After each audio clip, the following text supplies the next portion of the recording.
And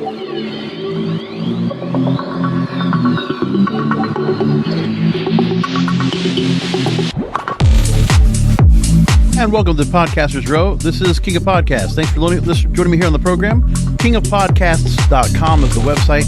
And you can catch all my past interviews as we go into our next one. And real quickly, I have had a chance to go and talk to my next guest where one of the things I can tell you is that if you didn't know already about me, that I work in podcasting in various sectors. And two of them are in tech, specifically digital marketing, affiliate marketing, social media, and the like. And the other part is cannabis and psychedelics. And so, I have more than I have thousands upon thousands of contacts of people that I have contacted and connected with in the cannabis industry. And trust me, there are a lot of podcasts out there on cannabis, of which a couple of them I host on CannabisRadio.com. So I host Blunt Business, which is a longer form, 30-minute discussion where we just really go into the meat of where I take a guest on their expertise, their field of expertise, and we go into current subjects that are going on that are at that moment today. And I will go ahead and talk to those kind of guests there. And then Grassroots Marketing is another program. It's a shorter form. Usually we do a lot of conference coverage. So like for conferences around the country, if we have those that are just getting a chance to be introduced to cannabis radio in terms of new products or new ideas, new organizations, we bring them on that program. And I've been doing that since 2018. Coming up on 5 years now doing both shows. But while I've been doing here my independent projects, he's done a lot of work when it comes into the legal industry. A lot of projects he's on. He's been in the legal publishing industry for 25 years, worked for a law book company and Point of Law in Sydney, Australia. And upon moving to London, he worked for Legalese UK, the creator of the Legal 500 series, the Law Awards Concept, and Legal Business Magazine as their international print media sales director. Right now, he is currently hosting a podcast called the Koala podcast. And he also is the editor of the Cannabis Law Report. Website is cannabislaw.report. I'm here with Sean Hocking. And Sean, joining me here from Australia. Thanks for staying up with me. No problem at all. It's late here, but always happy to talk.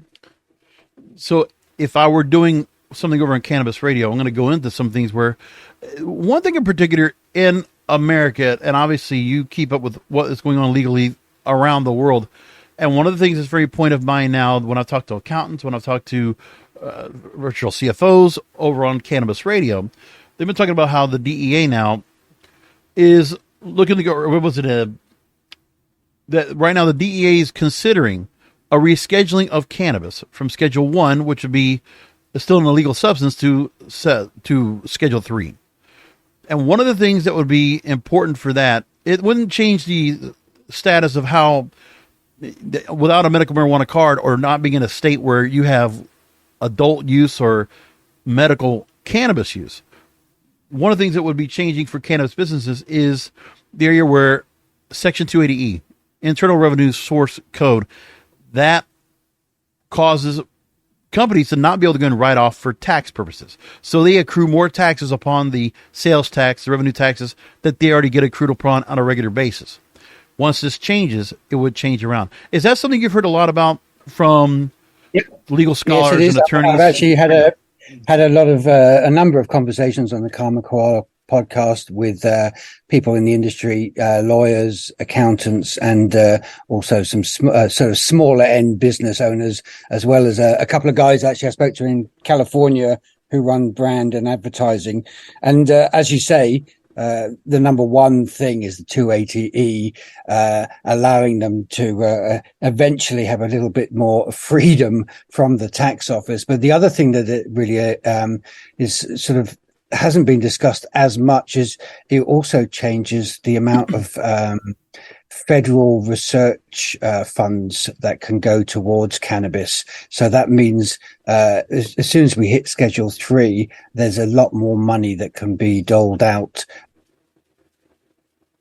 towards towards educational institutions, etc. Mm-hmm. So that allows business to actually work on data that they can actually then present formally and create improve and create more business. There's a lot of cannabis podcasts that like to just do we want to get to know you better, know about your background. Tell us about what you're doing. I'm going to say this. I produce a show that the main focus on it is banking, payments, finance, investments. And in a 30-minute interview, the first 20 minutes was to talk about the career of the guest. That's fine, but I like for other podcasters to know that if you're bringing them on to talk about particular subjects and you're a niche-focused program, let's get to the actual heart of the matter. I couldn't change the host's mind if I tried, and that's okay. If they want to do their shows like that, it's fine. It's a sponsorship. But in the programming that I do, I want to give people something tangible and take away. In your podcast in Koala, I notice a number of the names that you have on are people I've had the chance to interview as well, with Lex Corwin of Stone Road, Jonathan Bohan of Weedar, and I see Aaron Bloom of Doc MJ. I've had a number of those people on, and one of those things is, like I said, I like to go and talk current events and what things are the obstacles and issues they're talking about on. I'm very boring. I always start the show with, we obviously quickly cover somebody's bio, but essentially everybody who's talking to me knows we're talking about the one major thing in cannabis, which is compliance. Right. And every other topic that we discuss, whether it be rescheduling or could be safe banking this week, it could be a whole range of topics. And it's always with cannabis, it's all compliance. So, my background obviously is legal publishing. That's what the podcast comes out of the website idea. So I started publishing the website in 2015, the podcast about 2018, like you, around about the same time. And the main reason I did that was to, put a voice to that boring word, compliance. Everything is about compliance and enforcement. And I could probably say the word compliance at least 200 times in this discussion, because in the end, nothing works in cannabis without that word. Now, how much time do you like to go ahead and focus on, if you need to go ahead and put a little bit of background and context on the guest? I mean, it's one of those things where, I understand for some hosts, if you want to take a few minutes to qualify the guest and show, hey, this person's important. We're going to talk about something really important with this guest. I'm going to show you why. And then we're going to get into it. Is that kind of the idea where you go with it? Yeah, well, I do a couple of things on my podcast. Is first up, I'm a bit of a music freak, so I always introduce and come in with some music that's a little bit different to start with, and then I have a very quick discussion about who the person is. But anybody listening to me and reading my site knows that I'm the only guy that does law and cannabis specifically, week in, week out, day in, day out. So they know that the conversation on the Koala is going to be about legal related issues. And, out of that conversation for 5 years, the lead word has always been compliance. And it will be after, if and when federal comes in, until you and I, the day we die, that is going to be the conversation. If you're building a new industry, is how to make it compliant and work within the existing economic structure. And because there's so much history to cannabis, more so than psychedelics, which we can touch on in a bit, which is a little bit different. Well, way different, actually. Many people might think it's something similar, but it's actually way different. But cannabis, an illegal market was created before the war, the Second World War, and has been in existence nigh on 100 years. And so compliance on both sides of the fence, on the black and grey market, and then on the regulated market, whether that be state or federal, is always going to be the main part of the conversation: compliance and enforcement. So I got the chance to, in the almost 20 years, it'll be in January, or it's be in August next year, that I've done podcasting. And there were 2 legal shows that I specifically worked on, first and foremost. One is called Legal Pad. It was actually when I was producing a show for Why Not, YNOT, which is an adult website company. And we talked about the various areas when it came to the USC code 2257, 4472. That was really the focus at that time of the documentation and all the paperwork was being done on the adult industry, so porn specifically, and digital, because of all the changes that digital was creating across the board, when it was not so much, actually just magazines and just videos. What we had then was, after that, I actually produced for the show for over 10 years, the Cyber Law and Business Report, and that was Bennett Kelly Internet Law Center, and it was a great show to put on. We definitely went into areas of politics, so definitely took into areas of Washington, and looking a lot into tech in terms of what was being changed, but specifically was just looking at very issues of, the cyber attacks, of looking for people that were being, revenge issues, people being attacked, just privacy issues across the board. And those hosts never really had an issue of going right into the legal jargon and going into various cases and being really in depth. Is that something that, when you look at your audience, what have you learned is really how they've responded to how deep in the weeds you can get into actual content? And do you feel like you need to keep it a little more basic and pliable for them? I tend to keep things. Look, most of my listeners know the topic already very well. Right. So discussing in great detail a specific case, for example, or a specific piece of legislation isn't of great interest to them, because they know that already. What they want to know is what other people or possible clients are thinking in the industry with regard to a specific topic. So that's, and also I think a lot of the podcasts that I hear in the States, as you say, there's a lot of very long-winded introductions, and then there's a lot of chatter where everybody's talking in sort of cannabis code. And what I'm trying to do with my guests is be fairly straightforward and say, look, these people are working in a very sophisticated and difficult industry to work in. And what we're really trying to say is that to understand the industry, you need to understand the people working in it and around it. And they have a lot of knowledge, depth, and that needs to be got across to the listener, whether your listener is going to be a legislator in a state that hasn't done something yet, or whether your listener is somebody who's thinking about starting a business in another state that maybe is only legalized or regulated medical marijuana rather than regulated adult use. So what we're trying to do is really get across that there are certain issues. We don't need to really dig really deep in the podcast to those issues, because that, for example, if I'm speaking to a lawyer, if there's a possible client, they're going to have that conversation anyway. So what we're really trying to do is illustrate the quality of people in cannabis, because there's still a lot of sort of quiet thinking in the world outside cannabis, that it's all a bit sort of early 70s high times sort of vibe still, where actually we're in an entirely different world. And you wouldn't believe it or not, people still think like that, and it's just getting that across. That it also, I think it's very important. Cannabis at the moment is very US centric.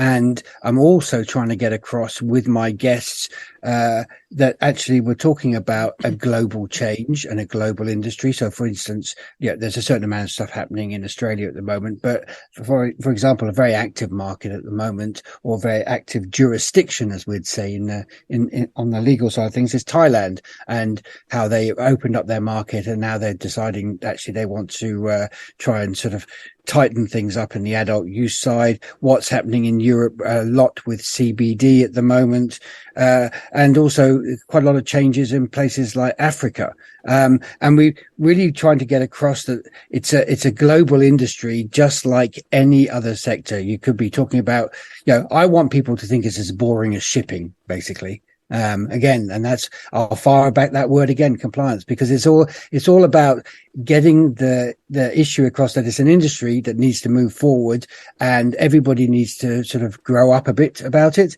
and not think of it as, I want 28% THC, and that's the end of the conversation. So, to go back to your question is, I don't think we need to dig right into the minutiae of a certain piece of state legislation or a particular case to illustrate the point. It's more important to show that the people I'm speaking to know this already, are very intelligent, and can speak about it in an adult manner. And it's something to be taken seriously.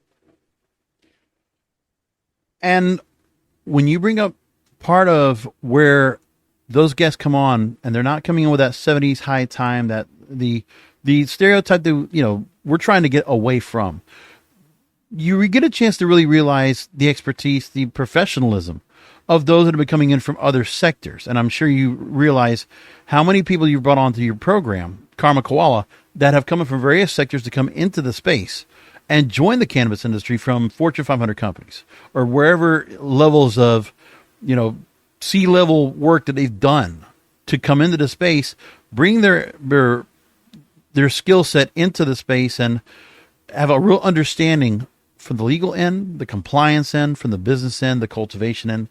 And I mean, well, look, that's 100% correct. And a lot of it's interesting you should mention this, because a lot of people rushed in 4 or 5 years ago thinking, you know, with the normal gold rush thing. And the interesting thing is the people who have remained within the sector have become very, very devotional is the wrong word, but it's sort of close to that. They've really understood that there's a real few, and that they become wedded to it. So, you know, it's like anything new. A whole lot of people come in, and the ones who are just chasing the money normally leave fairly quickly. But there's always left about, I would say, about 20% of people who, some of which probably didn't really believe, as you know, they just thought it would be interesting. But I've noticed with the people that I speak to have come from other sectors, they really want to, they see it as a way of change. And this sort of leads into what you touched on very early in our conversation about people talking about the market now with regard to psychedelics and legislation in terms of therapies for psychedelic compounds. And I think, you know, these two sectors, they're quite different, but they work hand in hand, because it allows people to work in an industry that they really believe in, and they're also understanding that because of all the blocks that are put in the way, it's not easy money. None of it is actually easy money.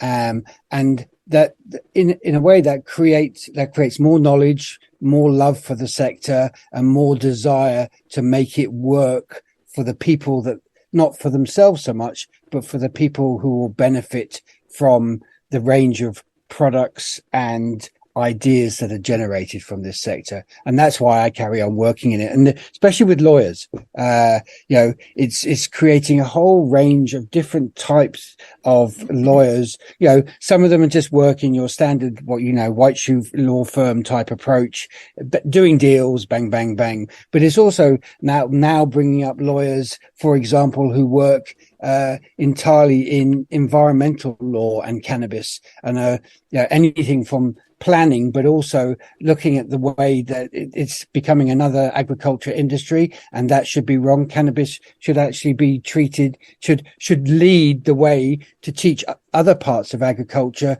that you can do things in a different way and improve the planet as you create a large industrial sector. So there's a whole, that's just one example of the types of things that people are doing, just from the one word cannabis.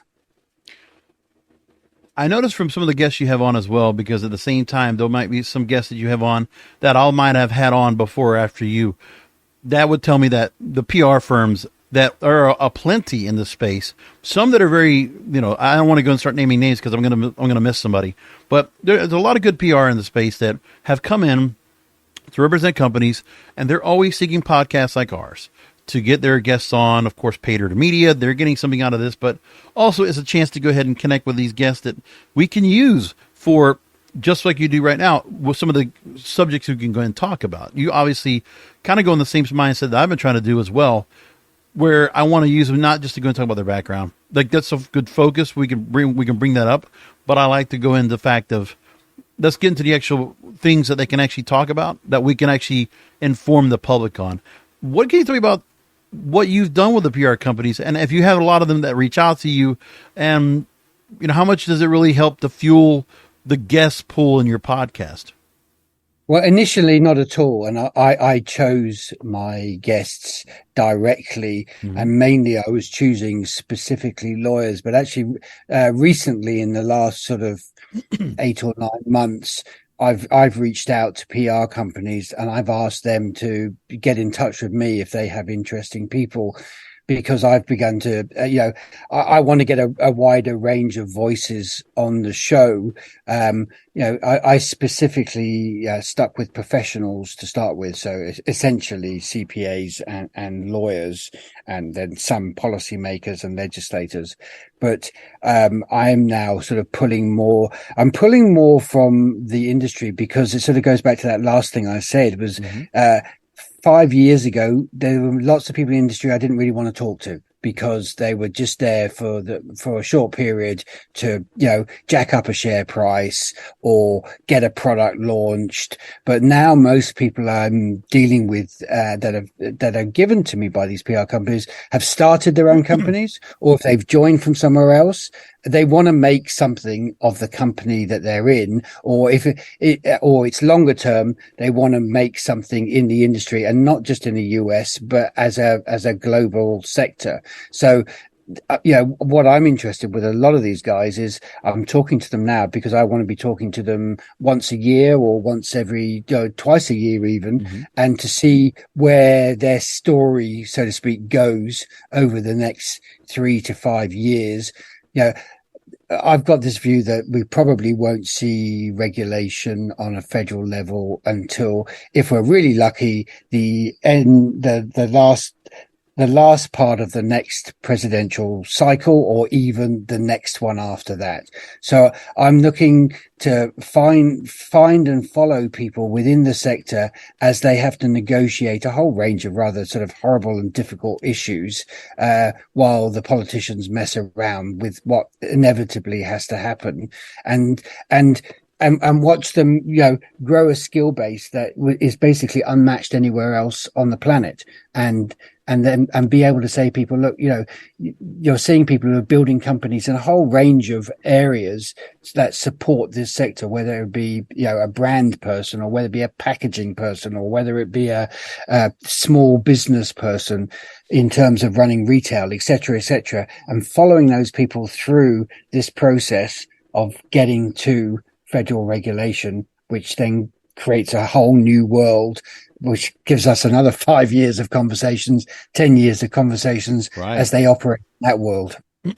I want to ask you now, you do focus mostly on the U.S., but you're based in Australia and you've been in England based before. Do you do any focus at all on world markets? I mean, I know there's obviously the markets that are being built up in Latin America. I mean, even just a little bit on what we've done on business on the program I host. We've gotten a little bit of talk about Africa when it comes to Malawi opening up or Lesotho as becoming a country, or countries that were able to go ahead and have medical cannabis use, and seeing if there was going to be any markets that were going to be opening up, and say in Europe. We've been seeing a lot of talk about that, or in South Africa. And is there any focus on that you ever put into, because of the fact that you're international, but you obviously look at the U.S. very importantly for the U.S. is where it's happening. I mean, right. Look, Canada is a small mature market. Australia is a small mature market that operates under sort of basically a cartel environment. Where.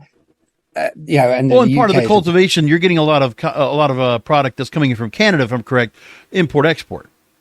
Exactly right. But I mean, in terms of, I find with the conversations and the people I work with, especially in the professions, the knowledge, partly because of the confusion, but partly because the market is so big. Really, the US will lead the world in this industry, whether anybody else likes that fact or not. Firstly, as we've discussed, there's people coming in from other Fortune 500 companies who worked in the global environment before. So, they know what their end plan is. Of course, is once there's federal legislation, the UN has to change its mind. Once the UN changes its mind, everybody else changes their mind. The US is at the center of that. They then have an industry that they can export intellectual property as well as product, or that it all comes from the US, but there's other markets that will develop around in parallel with that, and some will stay more independent from the US market than others, just like any other.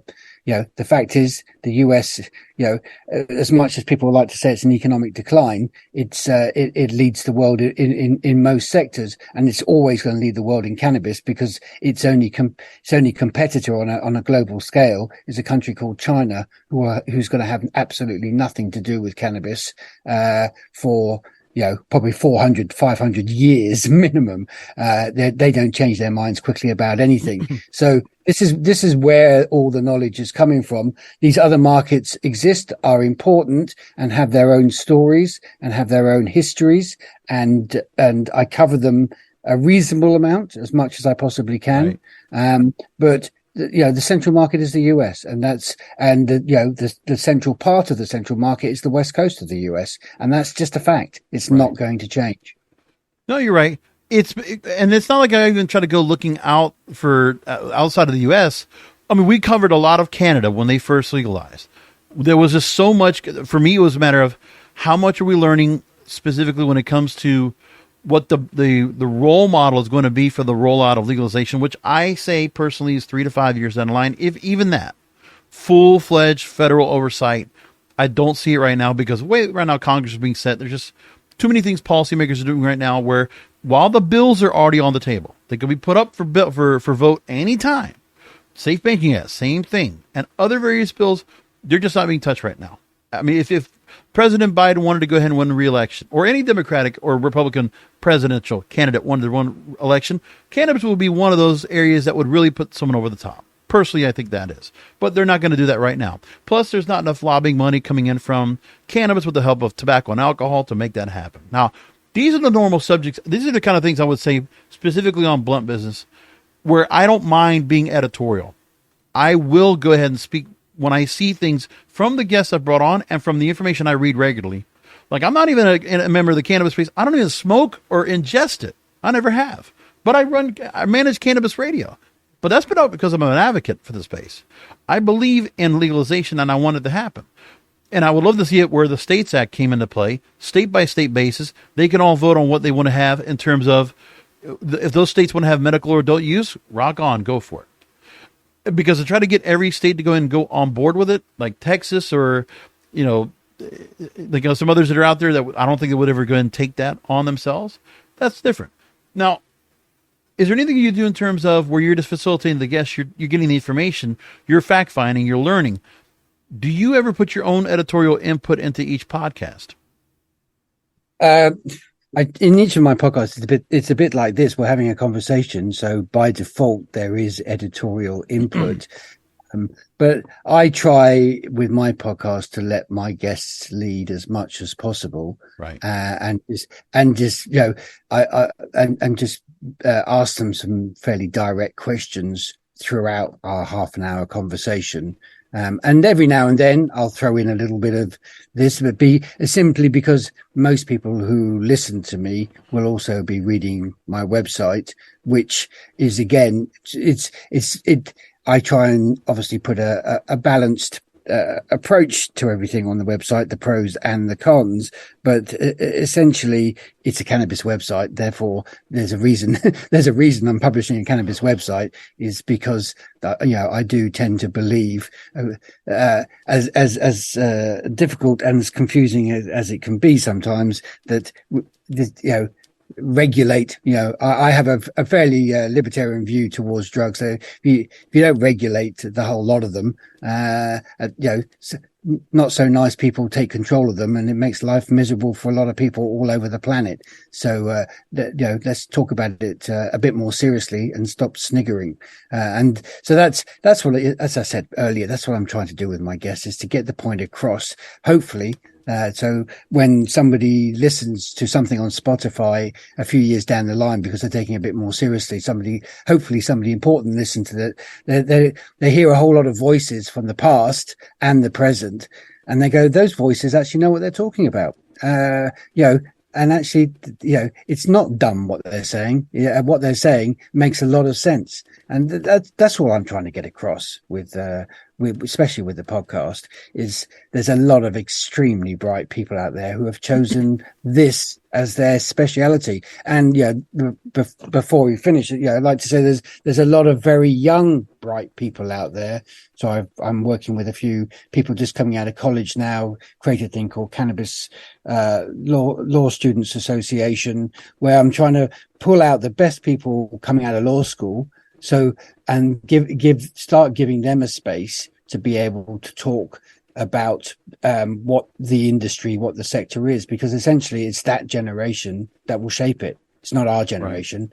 Right. And it's not even people in their 30s. It's people in their 20s who are actually going to shape what will become the reality sensible cannabis, psychedelics, cocaine, heroin, opiates, whatever, industries, sectors, areas of regulation, I like to call them, because that's what is inevitably going to happen. And people, our generation aren't grown up enough to have this discussion. I'm noticing that if I speak to people in their early 20s, it's a no-brainer to have this discussion in part of it too. So the thing is, I agree with the fact that making sure we have information out there to educate those coming into the space, whether we're getting certified through various programs, or there's actually college degrees and credits that are out there now for those students to come into the space. Like, we do need those that are going to be educated, recruited, brought into the space. They're going to get a chance to go ahead and find the pipeline to find work in the space. There's going to be a lot of job in the industry right now.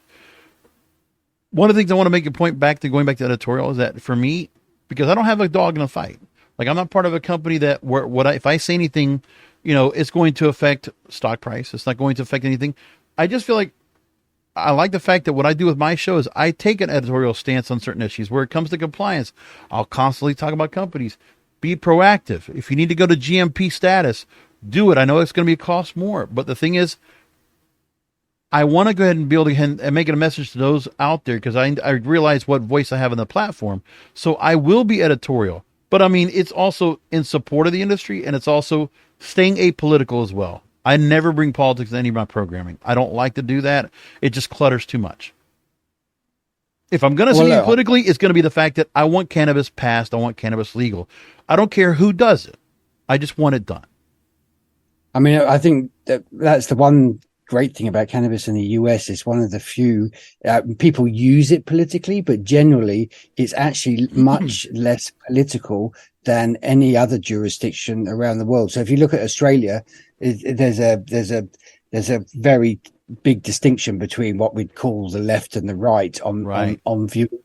But actually in the US, there isn't. Just certain individuals know which buttons to press to get certain things they want at certain times. But essentially across the board, everybody knows this is something that's got to happen at some stage. And everybody knows that certain people like to put the stop on it because it's politically expedient for them to do it. They don't actually believe in what they're doing half the time. There is a very mature view to cannabis, and generally an increasingly mature view to a range of illegal substances or compounds in the US. It's just when to tackle it amongst all the other things. And, whereas somewhere like the UK is very immature on these things still. Right. So the US really, in terms of not just the politicians, but people generally, whether they agree or disagree with it, they've seen what the Sackler family have done, and I think most people say, well, we really need to have a better understanding and control on these things, because otherwise we don't want cocaine cartels from Mexico or the Sackler family ruining members of our family's lives forever moving forward. I think Americans have come to that realization over the last 10, 15 years, whereas around the world, a lot of places still haven't come to that sort of realization that, doesn't matter on either side of the equation. There are people who aren't nice, and they need to be put out of the equation, and common sense needs to come in.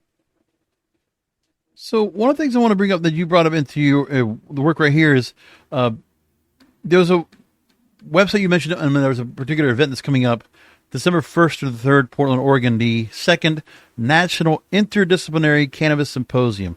What can you tell me about that, and how I see the Cannabis Law Report is a partner in this? What can you tell me about this coming up? Yeah, this is a symposium stroke conference founded by a retired judge based in Brooklyn. She was originally from Brooklyn. She's based in Denver now, called Mary Celeste, and she worked in the courts in the federal courts as a judge in Colorado for many years. She is very well connected in that world, and saw that there wasn't a great deal of knowledge amongst people in the courts about the cannabis world, and if and when federal comes along, unless that knowledge base is increased, it's going to in the way that, say, the immigration courts are being clogged up at the moment. So anyway, she launched the first one at the Southern California Law School, University Law School last year, because that's where she went to law school. And then her former partner, judge from Guam, Judge Torres, said, look, he just didn't have the time to do it this year. And I worked with her a bit last year. So we're a double act. She's the founder, I'm the organizer, and we're putting on the second one this year at Portland State University, in PDX, Oregon, from the 1st to the 3rd. And the idea is essentially all legal discussions in cannabis at conferences are attached to business conferences, and basically discuss law and business. In this conference, for the first time, we've got the American Bar Association, the American Judges Association, and the National Judicial College, amongst other partners, all together under one umbrella. And that I can assure you, that's an absolute rarity to get them under one umbrella on any topic, but to get them under one umbrella on cannabis is nigh on a miracle. And it's caused a few headaches along the way, but we've managed to do it. And we're trying, essentially the idea is to bring in the best people that are across a number of topics, anything from DUI to legal information to diversity, you name the topic, we're covering it over the 2 days. And I noticed you're actually on the second day of panels. You're going to be moderating cannabis legal information. I see. Well, that's right, because there is none. Right, and I also noticed that one of the people on the panel is David C. Holland, who I've actually got a chance to interview as well. And I saw Shirley Powell is going to be speaking at the event. It's quite a listing of people you have that are being part of this event. And at some point, I'd love to get some of those folks over at Cannabis Radio to go ahead and talk about we've this. Even managed to get Blumenauer on, which is very nice indeed. And we only asked once, and he said yes. We didn't even have to chase him. Wow! So these people understand that unless we educate government departments, legislators, policymakers, and the judiciary, nothing is going to happen.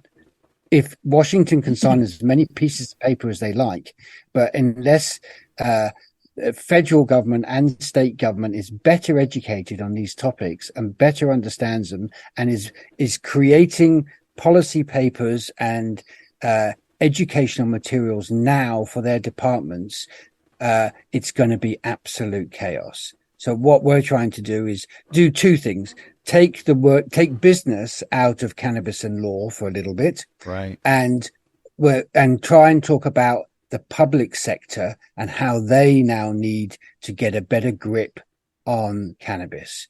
And the reaction Yeah, we're small. We don't have a huge marketing budget, but in terms of the speakers, we've got a fantastic reaction. It would be lovely to get some more people coming along or being virtual attendees. Of course, we clash. We're just 2 days after MJ Biz. We're at the same time as CANRA, which is the Regulators Association. Mm-hmm. Normal are holding a conference on the following week as well. I mean, it's a very busy calendar, and we're sort of new boys and girls on the block, so to speak. Right. But I think what we're doing, people are noticing, and we're seeing year 1 and year 2. We're starting something new, and we're hoping by year 3, year 4, people will really understand the value to them in the industry of making these connections within state and federal government, and especially within the judiciary. So that they have a better understanding, because the judiciary generally people over the age of 50, very conservative, not conservative in the crazy GOP conservative word at the moment, but conservative in the old fashioned, middle of the road conservative will listen to an argument and decide one way or the other. That's their job. And this is what they want to hear. We're presenting in a way as it's almost as though they're in court when they hear our presentations. It's pros, cons, and an expert witness.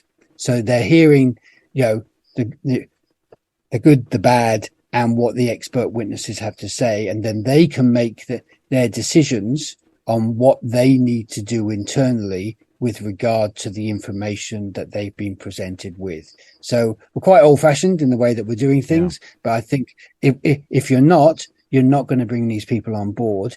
And this is one thing I'm still having difficulty with the industry per se, is understanding how important this is, because obviously everybody has, if you're working in a company, you've got the bank to worry about. You've got, as we discussed at the very beginning, we've got the tax office to worry about. We've got the people who've lent you money to worry about. We've got the tech to worry about. But, all these things are important in running your day-to-day business. But essentially everything changes when federal comes along. Everything changes again. And if those people who have been charged with managing this stuff don't understand, we're back to 2015 again, basically. And then that's another 30 year, and it's a much bigger problem, much bigger bowl of soup second time round than it is the first time round. Yeah. And you combine the state bowl of soups, 50 bowls of soup with then a huge bowl of soup. It's going to get pretty mixed up. So it's all, it's not the economy stupid, it's education stupid, basically. And I appreciate you put all these people together from their podcast with Cannabis Law Report and what you're reporting there, and from all the resources that you put together. So there's, first of all, the Cannabis Law Report, that's the regular, daily go there, cannabislaw.report. You have Cannabis Law Journal. You have various directories, the Global Top 200 Cannabis Lawyers, and another directory is the Global Top 200 Cannabis Lawyers and Policy Makers Directory.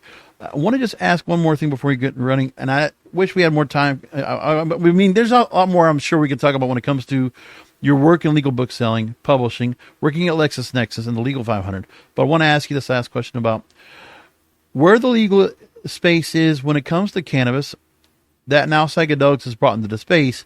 And there are quite a few companies we've seen at when our cannabis radio crew went to the MAPS conference, Psychedelic Science.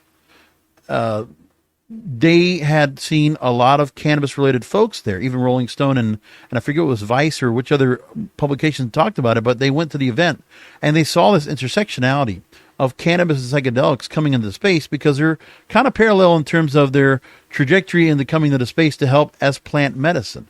What are you seeing from those that you're speaking with about how many of them are embedding themselves or now including psychedelics into their workload? And those that are, their enthusiasm about psychedelics coming into space, possibly being legalized before cannabis does.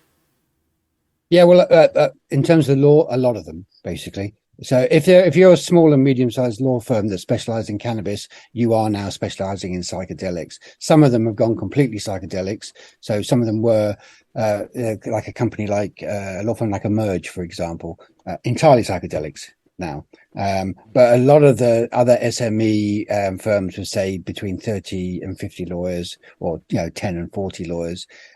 They are all including psychedelics in their offerings, and that's all sort of been this year. It's going to be interesting. Literally post yesterday after Newsom saying he's not going to sign that bill until they come back to him with some new stuff next year.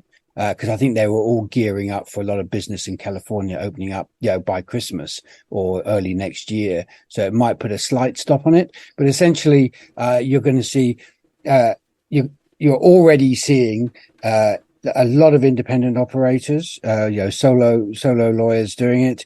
A few just concentrating entirely on psychedelics, and I would imagine that's mainly because they've got some big pharmaceutical clients, and then a range of them with a mix of clients that are government based, as government tries to bring in legislation in each of the states, or some sort of regulation one way or the other. I wouldn't be surprised if Newsom signs something that comes back to him next year, whether you don't start seeing some of the bigger law firms, the big white shoe law firms also. Some of them are already doing deals, but quietly. This is how they started in cannabis. They did a bunch of deals. They never told anybody what they're doing. It's all, in there. And then they started marketing out their skills once they did the first sets of deals. And I think you'll probably start seeing that later next year. So my policymakers directory is actually Psychedelic Lawyers Policy Directory. I started it 2 years ago. The third edition will be published on the 1st of January. And when I first did it, I couldn't find 200 psychedelic lawyers or policymakers around the world, never mind in the US. Now I'm going to be spoilt for choice in terms of editorial choice, who I choose. It's the same when I started the cannabis one. I started it with maybe, I chose 200 out of maybe 500. Right. No, what a difference a couple of years it makes. Exactly. I want to just make one more point and go ahead and talk about the symposium. I want to just make sure that for those that get a chance to catch this episode before, it's December 1st through 3rd. And I saw that the registration, it's available, like you said, it's in person, or you can actually get there virtually. And also students recommended and definitely encouraged to go ahead and go look at the event and register. It's only $60, $57, just to go ahead and watch all the events going on. If you're a student and you want to go ahead and watch this, or if you're a part of other organizations, there's virtual as well available. So for those that want to go ahead and be able to catch all these events, the website is National Interdisciplinary Cannabis Symposium.com. All one word. National Interdisciplinary Cannabis Symposium.com. Again, we mentioned cannabislaw.report. And of course, that's where you can find the Karma Koala podcast. You can find it there at cannabislaw.report and look for that. And when they go to the website, where do they find it from the start of the website? In terms of the symposium, the podcast, just the podcast, just skim down the site a bit, and you'll see a column dedicated to it. Or simplest thing, if you're a Spotify user, just go to Spotify, pump in Karma Koala, pump in podcast, hey presto, you're there. You've got 110 odd episodes to listen to. And there's a nice green banner, a nice sized green banner right there on the front page of Cannabis Law to Report. Everything you can find right there.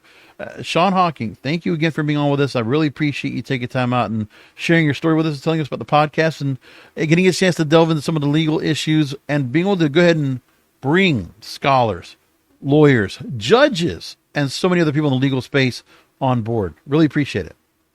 No, thank you very much for having me on the show. Been a pleasure. My pleasure. I really do appreciate you taking time out. What a great conversation again with Sean Hocking. And folks, I really appreciate all of you catching another Podcasters Row.